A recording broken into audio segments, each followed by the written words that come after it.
நரசிம்ம ஜெயந்தி 2025 நரசிம்ம ஜெயந்தி மே 12 திங்கட்கிழமை புற விசேஷம். சுவாதி நக்ஷத்திரம் + சதுர்த்தசி திதி. நேரம் உச்சிக்காலம் மற்றும் பிரதோஷ நேரத்தில் நரசிம்மனை வணங்குவது சிறந்தது. என்ன காரணத்தால் நரசிம்ம ஜெயந்தி சிறப்பு? இது பகவான் விஷ்ணு தனது நரசிம்ம அவதாரத்தில் ஹிரண்யகசிபுவை அழித்து பிரகலாதருக்கு நியாயத்தை நிலைநாட்டிய மெய்சைனா தினம். இந்த நாளில் நரசிம்மனை வணங்குவது அதிர்ஷ்டவசமாகவும் ஆபத்தை அகற்றுவதாகவும் கருதப்படுகிறது. நரசிம்ம ஜெயந்தி அன்று செய்ய வேண்டியவை: விரதம், சாதாரண உண்ணா விரதம், ஒரு முறை சாப்பிடும் விரதம், அல்லது துளசி நீர் + பழம் மட்டும் என விருப்பத்திற்கு ஏற்ப. விரதத்தின் நோக்கம் பரிசுத்த மனதுடன் இறைவனை நோக்கிய தியானம்.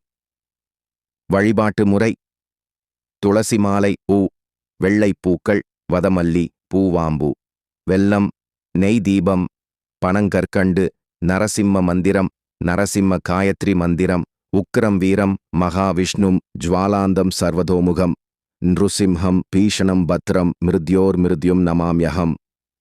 இதனை 108 முறை ஜபம் செய்வது சக்தி வாய்ந்தது. தரதரத்து நரசிம்மர் வழிபாட்டால் கிடைக்கும் நன்மைகள்: பயத்தை அகற்றுதல், மனதிற்குள் பதட்டம், திடீர் பயம், தூக்கமின்மை போன்றவை நீங்கும். கருட தோஷ நிவாரணம், குலதோஷம், பித்ருதோஷம், கிரக தடை நீங்கும். வசீகர சக்தி, எதிரிகள் பயந்து விலகுவர், செல்வாக்கு அதிகரிக்கும். மந்திர தந்திர தடைகள் நீக்கம், சூனியம், பில்லி, கருப்பு பூஜை போன்ற தாக்கங்களை அகற்றும். தொழிலில் வியாபாரத்தில் நிதான வெற்றி. நரசிம்மரின் கோபமான வடிவம் தீய சக்திகளை நசுக்கும். ஆனால் பக்தருக்கு கருணை கடல். கோயிலில் வழிபட்டால் பாவங்கள் அகலும், வரலாற்று தடைகள் நீங்கும், ஆதிக்கம் பெருகும். நரசிம்ம ஹோமம் பங்கேற்கும் வாய்ப்பு இருந்தால் அது வாழ்க்கையே மாற்றும் பரிகாரம். பக்தர்களுக்கான நரசிம்மர் வாக்கு: நீ என் மீது நம்பிக்கையுடன் அழைத்தால் நான் ஓடி வருவேன், சிங்க கர்ஜனை போல உன் பயத்தை கிழித்தெறிய.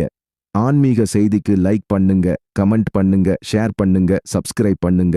இந்த கருத்து உங்களுக்கு பயனுள்ளதாக இருக்கும் நாங்கள் நம்புகிறோம். நன்றி.